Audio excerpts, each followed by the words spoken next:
नदीम साहब, ज़ाहिर यही बार बार कहा जाता है आप लोगों की जानिब से कि पिछली हुकूमतों ने महंगे बिजली के मंसूबे लगाए, जिसकी वजह से हमें बिजली भी महंगी पड़ रही है। पेट्रोल की कीमतों की बात आप करते हैं कि ज़ाहिर वो आलमी मंडी में पेट्रोल की कीमतें बढ़ती हैं तो उसका असर पड़ता है, लेकिन अशिया खुर्दनोश जिसकी कीमतें अभी पेट्रोल की कीमत नहीं बढ़ाई है इस दफ़ा, लेकिन अशिया खुर्दनोश मुसलसल महंगी हो रही हैं। तो अभी बार बार यही कहा जा रहा है, अभी मैं फवाद चौधरी आपका बयान पढ़ रही थी कि पॉलिसी बनाई जा रही है। सर, कब बनेगी पॉलिसी? देखिए, पॉलिसी तो सारी चीज़ें डेली बेसिस पे वॉच हो रही है। मैं आपको कर्ज कर दूं, दुनिया में ग्लोबल विलेज है, अब पॉसिबल नहीं है कि किसी मुल्क की अपनी अगर प्रोडक्शन है तो उसके रेट्स कम हो। अब सऊदीया जैसा मुल्क जहां तेल खुद प्रोड्यूस होता है, पाकिस्तानी करेंसी में 124 रुपये आज का रेट है वहाँ 1 लीटर का। मैं फिर आपसे अर्ज कर दूं, गवर्नमेंट की जो स्ट्रेटजीज़ है आने वाले दिनों में आप देखेंगे, हम इस आलमगीर इशू को जो पाकिस्तान में ज़्यादा हाईलाइट हुआ इसलिए कि हमारी अपोजिशन के पास ये एक पॉपुलर स्लोगन है। मैं एक पॉलिटिकल वर्कर हूँ ग्रास रूट लेवल का। मैं समझता हूँ इस महंगाई में 20 से 30% इजाफा अपोजिशन की इस प्रोपेगेशन का है, जो वो डेली बेसिस पे करके लोगों को प्रोवोक कर रहे हैं। आप जरा मुझे टेक्निकल वे बता दें। मैं आपको अर्ज कर दूं, अभी मिर्जा साहब ने सारे फिगर्स दिए, ये फिगर्स जरा जनरल मुशर्रफ की गवर्नमेंट के दौर से भी कंपेयर करते हैं कि नवाज शरीफ की गवर्नमेंट आने में और पिछले 10 सालों में कितना गैप आया था। ये फिगर्स देना बड़ा आसान है। ये पॉसिबल नहीं है कि आज अयूब खान के दौर, ऐसा पॉसिबल नहीं है कि आज अयूब खान के दौर के रेट्स आ जाए। जैसे जैसे चीजें आगे बढ़ रही हैं, कीमतों में इजाफे होंगे। सर, आप कह रहे हैं कम होंगे ना, आप कह रहे हैं हम आगे कम करेंगे, कैसे करेंगे?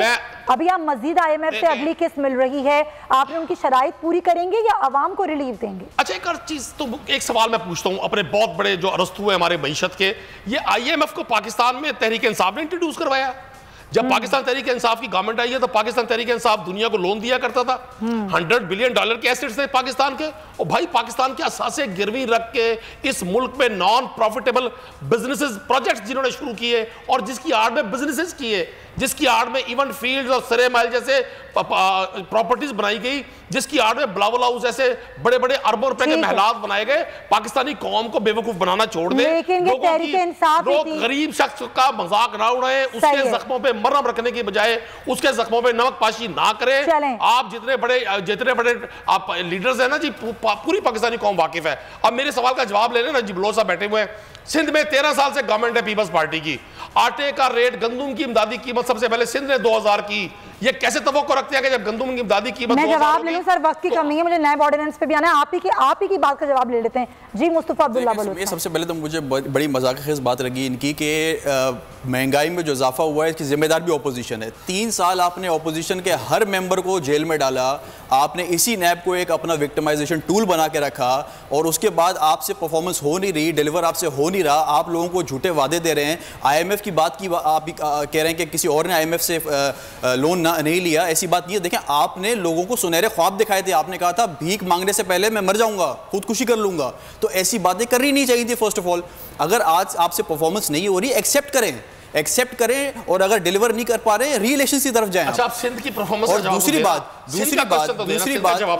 देखें, मेरी बात सुने ना, सिंध के लोग आपकी महंगाई की वजह से परेशान हैं। देखें, आपने हम वफाकी हुकूमत नहीं है, आपने नैब को एक विक्टिमाइजेशन टूल बना के रखा। 3 साल से दुनिया ने देखा उसको, आज आपने लीगली उसको प्राइम मिनिस्टर के अंडर डाल दिया है। अब वो 1 वे ट्रैफिक चलेगा। अब प्राइम मिनिस्टर वैसे आप लोगों की भी सफों में इत्तेहाद नहीं है। मुस्तफा अब्दुल्ला बलोच साहब, पीपल्स पार्टी मुस्लिम लीग नून एक होती ही नहीं है, आप लोग के अपने मफादात हैं, फिर अब कैसे आवाम की बात कर सकते हैं? चले सर, वक्त कम है, मैं आती हूँ नैब ऑर्डिनेंस पर। मिर्जा इश्तियाक बेग साहब का मौका लेते हैं जी। मिर्जा साहब बताइए फिर क्या करें ये हुकूमत? वो कह रहे हैं आप लोगों के ये पिछली हुकूमतों का किया धरा है, हम तो पहली दफा नहीं गए IMF के पास।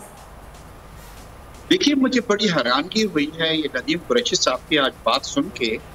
3.5 साल गुजर गए हैं और आप यही 3-3.5 साल तक कहते आ रहे हैं कि जनाब अपोजिशन। एक प्रोजेक्ट इन लोगों ने लॉन्च नहीं किया है। $9 बिलियन पर ईयर के हिसाब से $27 बिलियन ये जनाब इंटरनेशनल उससे डॉलर के अंदर कर्जे ले चुके हैं। मियां नवाज शरीफ साहब की जब हुकूमत थी तो प्रोजेक्ट लगे थे। समिया साहबा, आप भी कराची में रहती हैं, 12-12, 14-14 घंटे लोड शेडिंग थी। वो तो कहते हैं महंगी बिजली के मंसूबे आपने लगाए, जिसका खुमियाजा हम भुगत रहे हैं।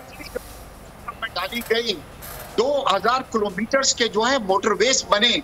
मैं अपने भाई से ये पूछ रहा हूँ कि आपने $27 बिलियन जो है इंटरनेशनल फाइनेंशियल इंस्टीट्यूशन से लिए हैं। आप कोई एक प्रोजेक्ट का मुझे नाम बतला दें कि इन्होंने कोई प्रोजेक्ट किया हो।